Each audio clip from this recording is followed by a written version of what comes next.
gusto ko lang pong ibahagi sa inyo kung ano yung nakuha kong kaalaman simula nung mag-enroll ako ng OAP in situ program. So, ito yung tinatawag na Organic Agriculture Production. So ito ay isang programa ng ating gobyerno na naglalayong educate yung mga mamamayan para magkaroon ng tamang impormasyon para makapag-produce ng mga pagkain sa organikong pamamaraan.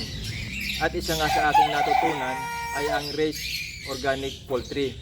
So makikita nyo sa aking likuran ngayon, may mga alaga na akong manok at nakakapag-produce na rin sila ng itlog. So dati yung consumption namin ng itlog puro commercial, ngayon nabawasan na. Ang mainam dito, yung pinapakain na patuka, hindi siya commercial. So in-apply ko yung natutunan ko ng sa OAP kung paano gumawa ng kanilang patuka at yun yung binibigay ko sa kanila daily, which is napakalaking tipid.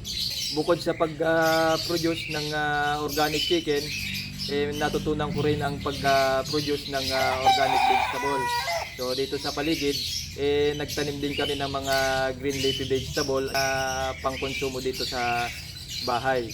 So dati yung mga anak ko na hindi kumakain ng gulay na masyado, ngayon kumakain na sila dahil alam nila yung value nung quality ng gulay na pinoproduce namin, free from the pesticides at saka mga synthetic na pataba. So from that, na-share ko sa kanila yung kahalagahan ng organic farming, lalo na sa epekto sa aming kalusugan. Siyempre, pag nagpo-produce ka ng organic vegetable, kaakibat nito, dapat alam mo rin kung paano mag-produce ng mga organic fertilizer. At isa nga dito, yung concoction, gaya ng fish amino acid, fermented fruit juice, at IMO. So marami pang mga concoctions ang itinuro na natutunan ko na siya namang ina-apply ko. Natutunan ko din na yung mga ibang concoctions ay mainam din na ihalo sa inumin ng mga inaalagaang hayop. Hands-on din kami nag-training ng pag-aalaga ng organic hogs. Ang maganda sa Asbahen Farm, mayroon silang mga inaalagaang organic hogs doon.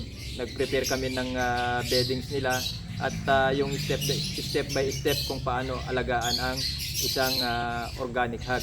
Ayun din yung raise ng organic small ruminants o yung mga kambing. So doon sa kanilang facility may mga alaga silang kambing at magaganda yung kanilang alaga, kaya naman nainganyo din ako na mag-start na magtanim ng mga forages para may pakain sa alaga ang kambing. So napakalaking tulong talaga ang pagkakaroon ng ganitong impormasyon, kaalaman na nakuha ko sa OAP in situ training program ng TESDA. So mula dito nakakapag-produce na kami ng itlog at mga vegetable para sa aming daily consumption. Pero kung siseryosohin ito, pwede rin makapagbigay ng extra income. Kaya nga dito sa poultry, ine-expand ko pa unti-unti. At yung mga excess na itlog na hindi namin na kayang konsumuhin, maibenta rin at ma-share din yung ganitong kalinis na quality ng itlog sa mga tao. Nagpapasalamat ako sa pamunuan ng Asbahen sa pamumuno ni Mr. Adriano Necesito at ni Madam Zenaida Necesito. Dahil sa kumpletong pasilidad nila, nakita ko ng actual kung ano yung tunay na pag-farming through organic. At ganun din yung kanilang experience na instructors na si Madam Benicia Estacio at yung kanilang assistant na si Madam Jolian. At gayon din nagpapasalamat din ako sa TESDA, isang sangay ng ating gobyerno, na nagbigay ng libreng scholarship program na ito para matutunan at maimulat yung mga mamamayan na gaya ko, na gaya mo, na tangkilikin ang organikong pamamaraan ng pagsasaka.